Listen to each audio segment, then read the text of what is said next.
The storm rolled across the Dakota plains like a living beast, swallowing the horizon in sheets of silver rain and rattling the earth with thunder that shook loose, memories of battles fought and long-buried ghosts. Cole Maddox had seen storms before. Hell, he'd spent half his life riding straight into them, but nothing prepared him for the figure stumbling across the ridge toward his ranch that night, a lone silhouette cut against flashes of lightning. He thought at first it was a trick of the eyes, just another wandering shadow thrown by nature's rage, but then her shape grew clearer. A woman, drenched, exhausted, pushing forward as though chased by every devil the prairie had ever birthed. Cole stepped onto the porch, water dripping from the brim of his hat, his jaw set tight with the instinct that something was about to shift in his life in a way no man could predict. When she collapsed at his gate, he didn't hesitate. Cowboy law meant helping those who couldn't help themselves.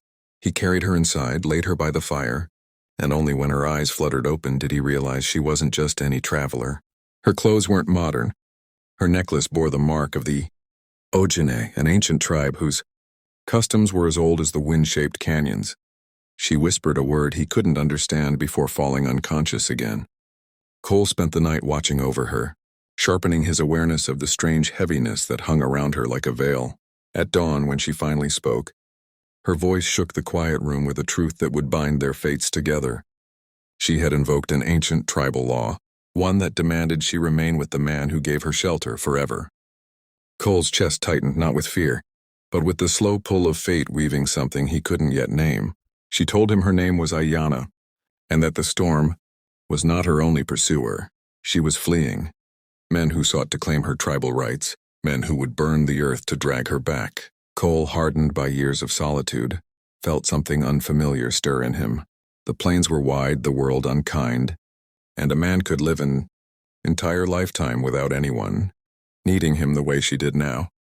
He didn't want trouble, but the moment he looked into her eyes carrying the weight of centuries, he knew trouble had already found him, and with it came destiny. Ayanna remained quiet that morning, watching him move around the cabin with wary curiosity, as though seeing his ordinary world for the first time. The worn saddle by the door, the firewood stacked crookedly, the faded quilt his mother had sewn long before she passed.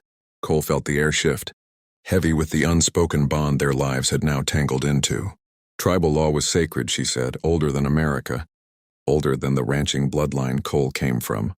It bound her life to his as protection but also as debt. If she left him before the danger passed, she would break the ancient covenant she had invoked, a covenant that could curse them both.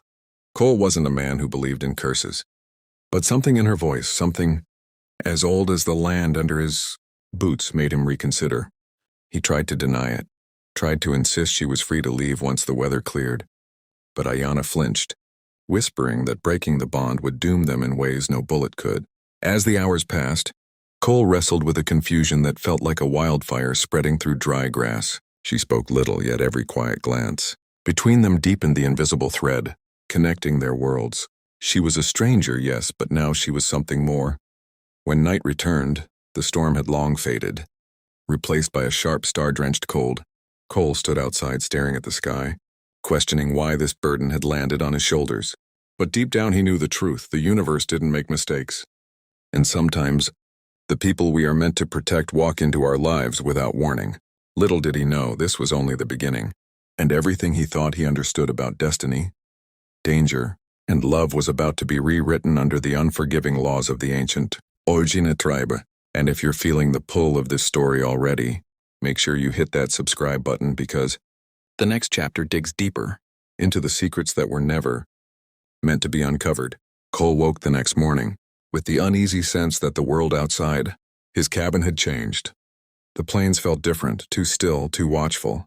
Ayanna stood by the window, her fingers brushing the beads of her ancient necklace as though grounding herself to memories he could not see. When she finally turned to him, her expression carried a weight older than the frontier itself. She told him the truth. The bond she invoked was not simply protection. It was a life tie, a vow etched into the legacy of her people. The moment he carried her across his threshold, he unknowingly accepted the Ojine terms of shelter. Under that law, she was now part of his household for as long as the danger remained, and if either of them broke the bond, the spiritual forces that guarded the tribe for centuries would unleash a punishment crueler than death, a lifetime of lost fate, of wandering without purpose, of love forever denied. Cole didn't know whether to laugh, curse, or pray. He wasn't a superstitious man, but the conviction in Ayana's voice rattled him. Before he could speak, the sound of distant horses shattered the morning calm. Ayana stiffened instantly. They had found her. 3 riders crested the ridge, moving with predatory purpose. Cole recognized the lead man, Darius Kane, a ruthless land baron whose hunger for power was matched only by his cruelty.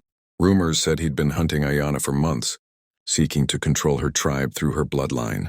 Cole felt something primal rise in him. He wasn't just protecting her anymore. The tribal bond had awakened a deeper instinct, one he didn't yet understand. He grabbed his rifle, planted himself at the porch, and stared down the men with a cowboy's steady resolve. Darius dismounted with a smug grin, claiming Ayana was tribal property. Cole's grip tightened until his knuckles blanched. He wasn't about to hand over a woman who came to him in desperation, tribal law or no tribal law.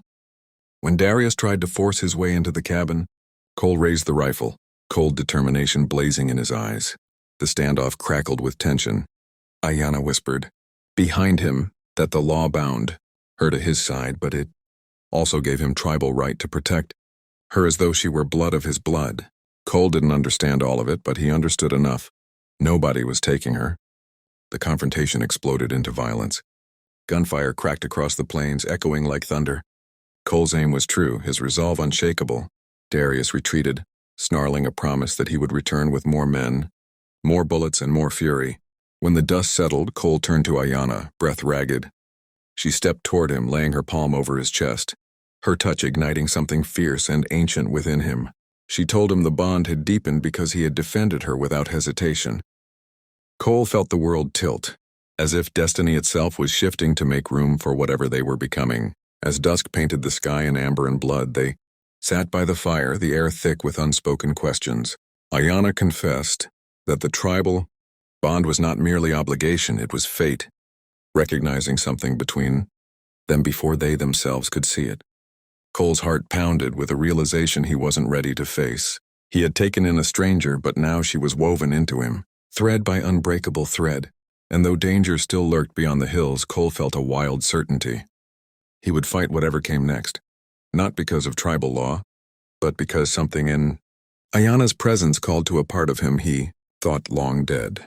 Together they stared into the fire, knowing the next battle would decide not only their lives but the legacy of an ancient people whose laws bound them.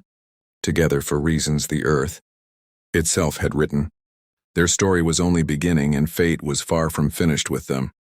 If you want to see where this powerful bond leads, don't forget to subscribe. More chapters, more danger, and more mysteries of the Ojane tribe are coming.